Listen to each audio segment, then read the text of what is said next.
Point number 4, Visarga, exception to point 3. As mentioned in point 3, a Visarga, that is two dots one above the other, it is not pronounced if it appears within a pada.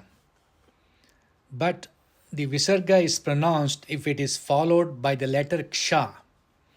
This is illustrated by chanting the following verse. Tejaha kshama dhrutischaucham adroho nati manita bhavanti sampadam daivim abhijatasya bharata. Once again.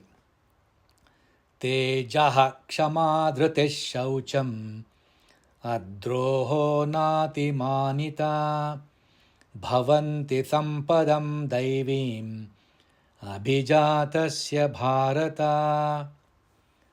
Now in the first pada, that is tejaha, the visarga, it is followed by the letter ksha, kshama.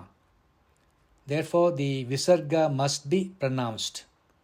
Tejaha kshama dhrutischaucham. Dhrutihi, the visarga here, it is appearing within the quarter, so it should not be pronounced. Tejaha kshama dhrutischaucham. Tejaha kshama dhrutischaucham.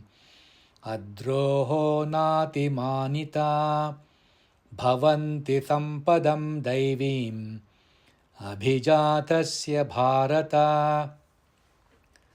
Once again. Tejaha kshama dhrutischaucham adroho nati manita bhavanti sampadam daivim abhijatasya bharata. I'll repeat it.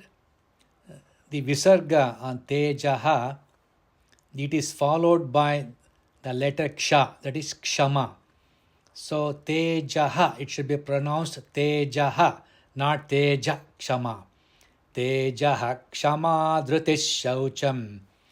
Dhrutihi, that it is appearing within the quarter, so it should not be pronounced.